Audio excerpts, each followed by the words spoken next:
आज मी तुमच्यासाठी घेऊन आलेले आहे मिनी प्लम केकची रेसिपी। हे केक जर एकदा तुम्ही खाल्ले ना तर याची टेस्ट तुम्ही वर्षभर विसरणार नाही आणि विश्वास बसणार नाही। याच्यामध्ये कुठलंही अल्कोहोल नाही, त्याचबरोबर अंड्याचा वापर तर मी अजिबात केलेला नाही। कुणीही घरात अगदी घरातल्याच साहित्यात हा केक बनवू शकता आणि असं नाही की क्रिसमसलाच हा केक बनवावा, कधीही तुम्ही मुलांना हा केक देऊ शकता। हेल्दी, टेस्टी आणि एवढा छान बनतो हा केक, एकदम स्पंजी, तुम्हाला दिसतच असेल जेवढा स्पंजी आणि जेवढा रिच दिसतोय ना त्याच्यापेक्षा छान असा टेस्टी होता। तर हा कसा बनवायचा ना ते पाहूयात। तर पहिल्यांदा तर काय करायचं, इथं संत्री घेतलेली आहे, ऑरेंज 2 घेतलेलेत मी, याला कट करून घ्यायचं। आता जर तुमच्याकडं ज्यूसर असेल ना तर याचा ज्यूस काढून घ्या। 2 मोठ्या ऑरेंजचा ज्यूस काढून घ्यायचा आपल्याला आणि ज्यांच्याकडं कोणाकडं ज्यूसर नसेल किंवा रस काढायला येत नसेल ना तर त्यांनी काय करायचं, चहाची जी गाळणी आहे ना त्यात अशा प्रकारे आपल्याला हा ज्यूस काढून घ्यायचा आहे। तर इथं दोन्हीही मी ऑरेंजचा ज्यूस काढून घेतलाय। त्याचबरोबर मी इथं घाललेलं आहे लिंबू, तर अर्ध लिंबू मी याच्यामध्ये वापरलेलं आहे। तर तेही आपण याच्यात छान पिळून घेऊयात। आता हे जे ज्यूस आहे ना तर डायरेक्ट आपल्याला गॅसवरती ठेवायचं आहे। ही सगळ्यात सोपी प्रोसेस आहे प्लम केक बनवण्याची।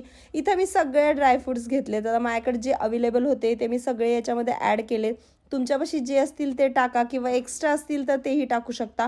अर्धी वाटीपेक्षा जास्त असे हे ड्रायफ्रुट्स होते, काही मी कट केले होते आणि काही मी अख्खे घातले होते। आता याला छान 4-5 मिनटं आपल्याला शिजवून घ्यायचे। कमी गॅसवरती छान हे ड्रायफ्रुट्स आपल्याला शिजवून घ्यायचे। त्याच गॅसवरती दुसरा पॅन घेतला आणि त्याच्यामध्ये घातलेली आहे साखर। आता मेजरमेंट जर तुम्ही विचारणार असाल मला तर सगळं मेजरमेंट मी एवढा पटपट सांगू शकत नाही, म्हणून मी इथं डिस्क्रिप्शनमध्ये सगळं मेजरमेंट लिहिले आणि जरी मी ॲड केलं असतं प्रत्येक साहित्य तर ते तुम्हाला काही लिहून ठेवता आलं नसतं, म्हणून एकदाच तुम्ही स्क्रीनशॉट घेऊन तुम्ही हा केक ट्राय करू शकता। त्या शुगर सिरपमध्ये म्हणजे जे आपण साखर मेल्ट केली होती त्यात मी पाणी घातलं आणि याचं छान असं कॅरमेल तयार केलेलं आहे। तर ते गरमच होतं, त्यात मग मी टाकलेलं आहे तूप। तुपाच्या ऐवजी तुम्ही बटरही घालू शकता, पण माझ्या घरात अवेलेबल होतं तूप तर ते मी घातलेलं आहे। त्यात दूध घालायचं, दूध एकदम कोमट असं होतं, जास्त थंडही नाही फ्रीजमधलं घालायचं, कोमटच दूध घालायचं। बटर किंवा तूप असेल तर ते छान असं मेल्ट झालं पाहिजे एवढं। व्हॅनिला इसेन्स किंवा चॉकलेट इसेन्स घालू शकता, मी इथं घातलेला आहे व्हॅनिला इसेन्स। त्याचबरोबर 1 कप मैदा, कोको पावडर आणि हा आहे बेकिंग पावडर, बेकिंग सोडा। हे छान असं चाळून घ्यायचं। यात किंचित असं मीठही घालू शकता तुम्ही, मी इथं ॲड केलेलं नाही। आता हे सगळे लम्स आपल्याला छान असे पडू नयेत म्हणून याला मिक्स करायचं। त्याच्या अगोदर घातलेले आहेत मी स्पायसेस, हे प्लम केकमध्ये जाणं आवश्यक आहे, कारण ना यानेच तर छान असा फ्रेग्रन्स येतो, टेस्ट येते। प्लम केकमध्ये मसाल्यांचा टेस्ट असतो ना तर ते नक्की घाला। ते पण सगळं साहित्य मी तिथंच दिलेलं आहे जसं अगोदर सांगितलं त्याप्रमाणे। आता हे जे ड्रायफ्रुट्स होते आपण सोक केलेले तेही याच्यामध्ये ॲड करायचं आणि कट अँड फोल्ड या मेथडने आपल्याला अशा प्रकारे मिक्स करायचं, जास्त ओव्हर मिक्स करायचं नाही। हे बघा, हे छान असं बॅटर आपलं तयार झालंय।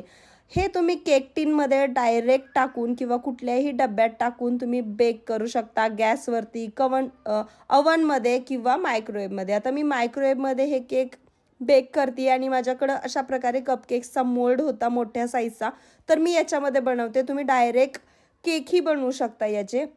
माझ्या घरात सगळ्यांना इक्वल यावेत म्हणून मी हे कपकेक्स बनवते आणि केक केला ना म्हणजे तर मुलांची हे असतं की मला कापायचं आहे, म्हणून मग मी अशा प्रकारे हे केक बनवले। वरतून अजून जेवढे ड्रायफ्रुट्स होते ना एक्स्ट्रा राहिलेले ते सगळे टाकले आणि याला मी मायक्रोवेव्हमध्ये बेक केलं 10 मिनिटासाठी। गॅसवरती जास्त वेळ लागू शकतो केकला, 25, 30 किंवा 40 मिनटं लागू शकतात आणि छान बेक झालं। थंड झालं की हे बघा, हा मोल्ड एवढा छान आहे ना की याने डायरेक्ट हा केक असा बाहेर निघतो। तर हे सगळे केक माझे तयार झालेले आहेत आणि तुम्ही पाहू शकता एकदम इझिली रिमूव्ह होतात, हे लगेच निघत आहेत आणि मस्त असे 6 कपकेक्स झालेले आहेत याचे तयार। मी जास्त बॅटर टाकलं होतं एक्स्ट्रा, त्यामुळं हे 6 झालेत, नाही तर 8 कपकेक्स बनले असते किंवा तुम्ही अर्धा किलोचा हा केक नक्की बनवू शकता। मस्त केक झाले होते, एवढे छान झाले होते. मसाल्यांचं पण प्रमाण एकदम परफेक्ट होतं. त्यामुळं टेस्ट एवढी येत होती ना भारी, की आमच्या घरात तर असं चाललंय, की आता अजून हा केक बनव. म्हणजे खरं तर क्रिसमस आहे ना, तोपर्यंत तर हा केक राहणारच नाही. परत मला अजून बनवावा लागेल.